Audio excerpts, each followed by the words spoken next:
it's me Lakshmi. Today I am going to talk about the nursing journey. I mean, after completing official nursing, what I can do or what is the better to do after official nursing. Either it's a NCLEX or a BNS. Okay, I'm going to talk about the NCLEX and BNS both. What is the better after the official nursing? Let's start. Okay, I have some notes. I have prepared this so that I can explain more smoothly. Okay, first of all, I am going to talk about the NCLEX.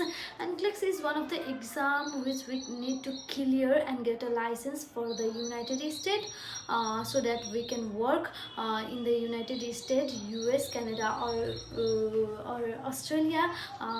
But it takes a lot of time, so that maybe it's very to do what to do. It's make them confusion. If we fail, it's take a time. If we not feel that it's, although it's take time, I can do, then it's good better choice to do. And BNS, what is the BNS? BNS is one of the course after official nursing, 3 years bachelor degree course.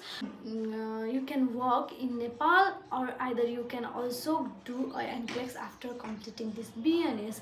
But many of the confusions are arises here after you completing your official nursing. धेरै जसो नर्सेसहरूले के चाहनुहुन्छ भने जति सक्दो छिटो म विदेशतिर जाउँ, विदेशतिर कमाउँ होइन, र जसले गर्दाखेरि चाहिँ कति धेरै कन्फ्लिक्टहरू आइरहेको हुन्छ। र म पनि चाहिँ पिसिएल नर्सिङ लास्ट इयर नै कम्प्लिट गरेको हो, र जसले गर्दाखेरि म अहिले चाहिँ बिएनएस पनि जोइन भएको छु। र मैले first of all pass out हुने बित्तिकै, लाइसेन्स निकाल्ने बित्तिकै पिसिएलको चाहिँ एनक्लेक्स क्लासेसको लागि जोइन भएँ। र मलाई चाहिँ कुनै पनि आइडियाजहरू थिएन, कति धेरै कन्फ्युजन्सहरू हुन्छ, होप सबैलाई हुन्छ होइन यो कन्फ्युजन, किनभने चाहिँ के गर्ने, कसो गर्ने, कता जाँदाखेरि राम्रो होला भन्ने लाग्छ। र त्यति बेला मलाई चाहिँ त्यस्तै नै कन्फ्युजन भयो। र मैले चाहिँ एनक्लेक्स लाइसेन्सको रिजल्ट आउने बित्तिकै म अर्को दिन नै एनक्लेक्स क्लासको लागि जोइन भएँ। र क्लास जोइन भइसकेपछि चाहिँ मैले चाहिँ कति धेरै अब पढ्दाखेरि नै क्लासमा भन्दाखेरि अनलाइन क्लास लिइरहेको थिएँ। र त्यसमा पनि भन्दाखेरि चाहिँ टिचर्सहरूले अथवा चाहिँ अब जति पनि इन्स्ट्रक्टरहरू हुनुहुन्थ्यो, अनि प्लस चाहिँ अब भनौँ न पिसिएल पढ्दाको टिचरहरू पनि भर्खर उहाँहरू पनि एनक्लेक्समा आई मिन लाइसेन्स निकालिसकेको, आरएन भइसकेको पनि, अझै पनि रेट्रोग्रेसनले गर्दाखेरि अझै पनि वेटिङमा हुनुहुन्छ, जबकि 2-3 वर्ष अगाडि नै त्यो भइसकेको। र त्यो सबै सुन्दाखेरि त oh my god, it's take a lot of time. र किन टाइम वेस्ट गर्ने, म 4-5 महिना पढेँ पनि, एनक्लेक्स क्लास पनि आई मिन राम्रोसँग पढेँ, र त्यो अगाडि पनि बढाउने मेरो एकदमै नै रहर छ, अझै इभन पनि छ होइन। र त्यही भएर कति धेरै कन्फ्युजन भइरहेको हुन्छ, एनक्लेक्स गरौँ कि बिएनएस गऱ्यौँ होइन। र अब कस्तो हुन्छ भन्दाखेरि यो आफ्नो चोइस हो होइन। अब तपाईँले चाहनुहुन्छ कि म बिएनएस गर्छु र बल्ल म एनक्लेक्स गर्छु अनि म विदेशतिर जान्छु भने पनि इट्स ओके, किनभने झन् टाइम लाग्छ होइन, झन् लेन्दी हुन्छ त्यो कुरा। फेरि सोच्यो भने एउटा कुराले होइन, अब बिएनएस पढ्न 3 वर्ष लगाउनु, अनि त्यसपछि फेरि एनक्लेक्स पढ्ने, र त्यसपछि चाहिँ म विदेशतिर जान्छु, र त्यो एनक्लेक्स पास आउट हुने बित्तिकै जान नमिल्ने रहेछ अब रेट्रोग्रेसनले गर्दाखेरि होइन। It takes a few years maybe होइन। त्यही भएर चाहिँ आफूले अब जस्तो चोइस लाग्छ होइन, त्यही गर्दा बेटर हुन्छ होइन। जहिले पनि आफ्नो चोइसलाई अगाडि राख्नुपर्छ अरूको भन्दा पनि। र म चाहिँ के भयो भन्दाखेरि मैले चाहिँ बिएनएस चाहिँ किन चुज गरेँ भन्दाखेरि मलाई चाहिँ एनक्लेक्समा म पढ्न सुरु गरेँ, अनि एनक्लेक्स पढ्दाखेरि क्लास लिएँ, अनि कस्तो भयो भन्दाखेरि टाइम लाग्ने भयो क्या एनक्लेक्स पास भएपछि। अनि आई मिन म पास आउट त होइन, पास गरेपछि पनि टाइम लाग्छ है भन्ने भयो। अनि म चाहिँ सोचेँ कि अब म बिएनएस बरु जोइन हुन्छु, इन्ट्रान्स दिन्छु। इन्ट्रान्स दिएँ, एमएससीको एक्जाम दिएँ, अनि त्यसपछि बिएनएस पढ्न सुरु गरेँ होइन। म क्लास अहिले जोइन भएको पनि 2 महिना भइसक्यो लगभग।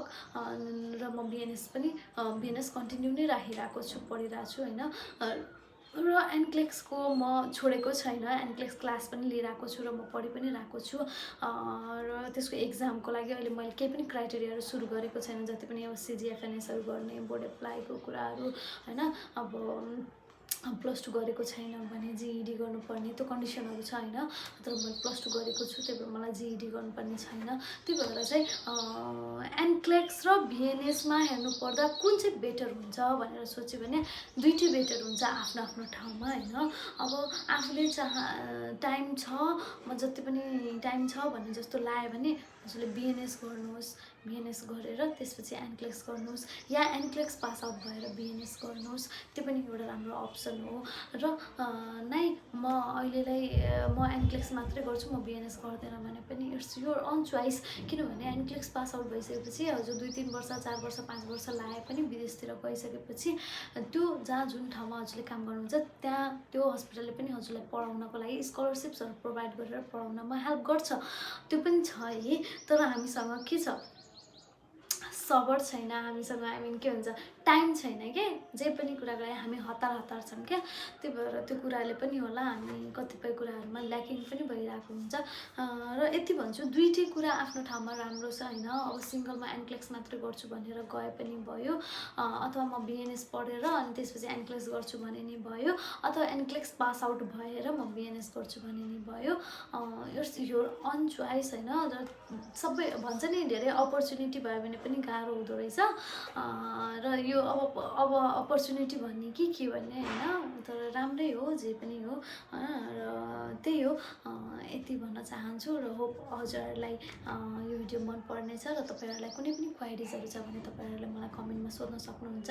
र च्यानललाई प्लिज सब्सक्राइब गर्नु होला। Thank you, by by.